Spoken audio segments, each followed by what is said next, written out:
Riz. It is such a pleasure to meet you. I hope you're doing well today. Thank you. Pleasure to meet you too. So, Emma, is this the next Best Picture? Obviously, we're talking. Yeah. We're getting that Best Actor Oscar back at you. Wow. I mean, look, this is such a labor of love for everyone involved. There was a long time and we thought it wouldn't come out. It's back up on its feet and it's out there in the world, and it's so exciting, you know? I know. And as I've been chatting with some of your colleagues on this project, I know how much this project means not only to you, but I can only imagine to so many young children, young adults, teenagers, everybody who might be going through a very difficult time period and, maybe thinking like they're an outcast and just a lot of heavy themes for kids. I'm curious if you had seen this film as a child, so many questions about the world ahead of you. How do you think this film would have impacted you from a young age? I think that one of the really strong messages in this film is about acceptance and the importance of accepting people different from you. So often we think that in order to be heroes, we need to create villains. We need to create people who are different to us and the opposite of us. But actually, real heroism comes in not in rejecting others, but accepting yourself. And I think that this film really, really conveys that message. So I'm excited to have this film out there in the world and have young people absorb that. As I said, this film deals with some difficult themes. I know one of your previous films that you were an executive producer on, Flea, also dealt with very serious adult topics as it related to one person's life. What is it about the animation art form that you feel like, I think at one point people thought it was just for children, just for fun stories, but clearly we can cover and discuss a lot of important worldly themes and issues. What is it about the art form that draws you in? Yeah, I think there's something just like about animation that is kind of like, I don't know, it's just kind of unbound by the laws of physics. And it's like a direct line from the imagination. I think we can all remember kind of scribbling away and putting pen to paper and crayons, and allowing our imagination to just spill onto the page without being contained by reality in a way. And I think that that's what animation can do. It can create a space for unobstructed imagination.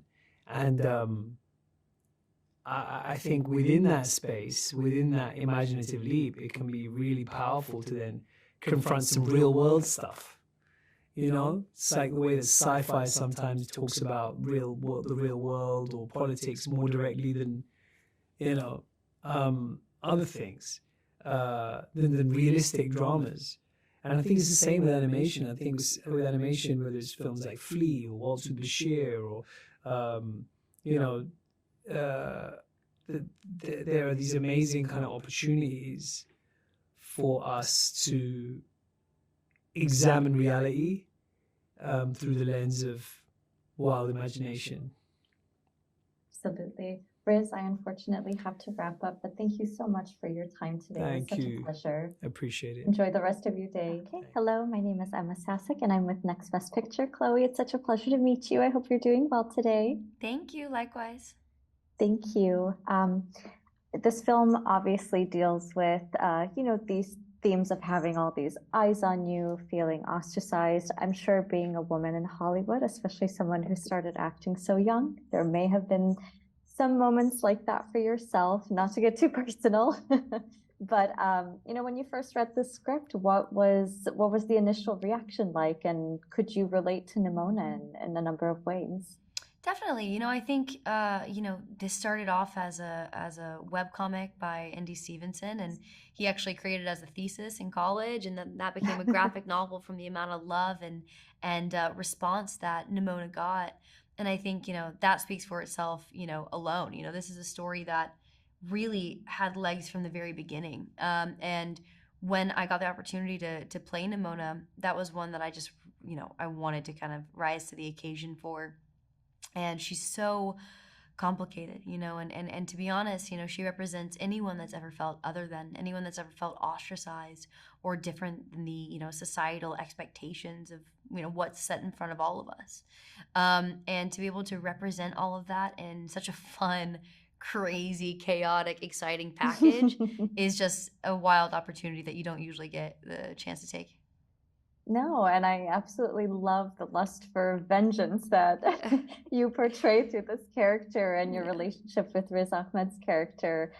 Did you two get a opportunity to really collaborate in the studio and, you know, figure out how you wanted to portray these two characters? No, yeah, no, we never met each other. We Oh my we gosh. didn't know each other at all. We hadn't even talked to each other during production. It wasn't till years later. I mean, we started recording this in 2019, and then he and I met each other at the Met Gala last year, which was like whatever, you know, 3 years later. And it was so funny because I was like, I've heard you in my head for years now, but to be able to see you in person, it was just like, oh my God, you know, it was wild. But, you know, he's such an amazing actor. And I think the opportunity to do this with him, I couldn't imagine anyone else playing Ballister. Yeah, I really just love that dynamic between you two. I know I have to start wrapping up soon, but I of course have to ask, if you were given these shape-shifting powers, what animals, what people, what anything would you be willing to turn into? I think what I would want to turn into is my little baby doggy named Ruby. She's our little Aw. French bulldog, and she's so cute, and she's a little gremlin and a little devil. And I would love to turn into her because she's so squishy and cuddly, and I think it'd be really fun to see the world through her eyes for the day. Ruby is living her best life. Oh, she is the queen of the palace for sure. Well, thank you so much, Chloe. I have to wrap up, but it was such a pleasure to chat with you. Thank you. Hello, my name is Ema Sasic, and I'm with Next Best Picture. Eugene, it's such a pleasure to meet you. I hope you're doing well. I'm doing very well. It's so nice to meet you as well. Thank you.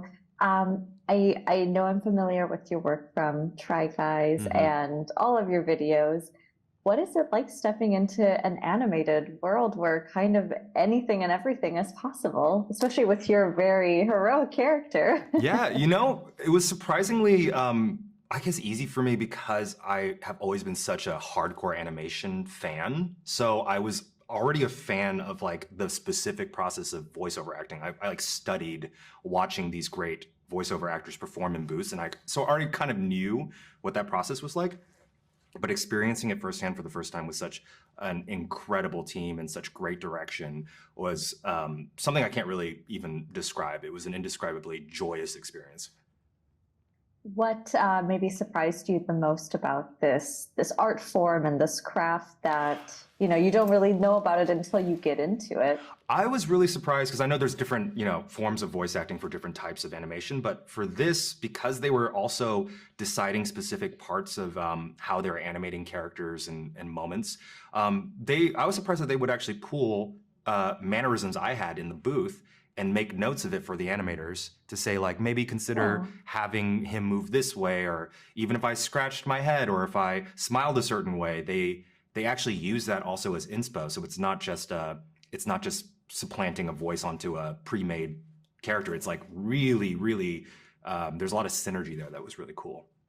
It's a mini you, which is very awesome. I know, it's weird, it's bizarre. Obviously, this film deals with so many important themes that I know young children, young adults, teenagers will relate to, especially if they're going through difficult times, if they're feeling like that outcast in life. You know, I know if I saw this film as a young child, I think it really would have helped in a lot of moments. How do you think this film would have impacted your life if it came out when you were little, you know, as a child who maybe had 1,000,001 different questions about the world ahead of them? It would have been life-changing in a lot of ways, because I think that there's always, you know, pieces, especially of queer media or media that feels representative for you, however you identify, that we found that, especially like I'm in my 30s, so we often talked about like the idea of queer coding characters, queer coding Disney villains, like that idea. We find it in places, whether it's present or not, but we can relate to it. But the coding aspect feels like it's something that is not present in this film. It's quite literally presented like this is a essentially a gender nonconforming lead. This is a gay boyfriend relationship, and it's up top. It's just right there, and it's plainly stated. And I think that's something that's so wonderful, because just to hear that, I think if I was a child hearing that for the first time and that it was just no big deal and they just went back to shooting their sword lasers, then that's what I love most about it. I feel like it's going to really be appreciated by the right people who need to hear it. I do too, and it's really awesome that this film was able to get the green light and to be shown to so many people. I unfortunately have to wrap up, but it was such a pleasure to chat with you, and thank you very much for your time today. Likewise, thank you. It was nice chatting. Thank you. Okay, hello, my name is Ema Sasic, and I'm with Next Best Picture. Nick and Troy, I hope you're both doing well. It's a pleasure to meet you. Excellent. Great to meet you. Thank you. I know you two have done a number of animated films in your past. You have an extensive catalog. What is it about that art form that really draws you into it? And this question is really for both of you. You get to play God. No, it's what I love about it is your ability to caricature feeling, right? It's like visual poetry in a way. You get to build everything in the world, every aspect, control the lighting, the way the characters look, move, walk, talk, the music that goes into it. It really is. It's an incredible artistry that we just love. Yeah, and I think I love that feeling that it takes such teamwork from so many different people, bringing into singular focus emotion. I mean, it's like the classic term, it's illusion of life. Like if you can get people to laugh or cry, and you realize that that's not a singular thing, that it doesn't really even exist, but the emotion, the reaction you've created is real and does exist. It's fantastic. You two are mad with power in these movies. Yes. You've unleashed something, yeah. I know. I know. When I was watching Nimona, I felt like it was a story that I had certainly never seen before, especially this young teenager who is so powerful as well and who can shapeshift and everything. But could you compare this to any of your previous work, or does this kind of stand out entirely from anything that you have ever seen or worked on in the past? Yeah, I mean, this definitely stands out for me against anything I worked on, because this character is so powerful, can do anything. She's almost godlike, and yet all she really wants is to be seen for who she is at the end of the day, which is so incredibly tragic and relatable. Like it's a universal feeling, that feeling of being misunderstood. And that character of Nimona became such a driving force throughout the movie. And what the graphic novel does a great job of too is it connected with the LGBTQ plus community, and so it became equally important for us to tell that story in that authentic way. So even when we got sort of knocked down and the film was killed and we were done, that became why it was so important for us to find the strength to sort of pull it back from the dead and get it out there, because we know a lot of people will need that film.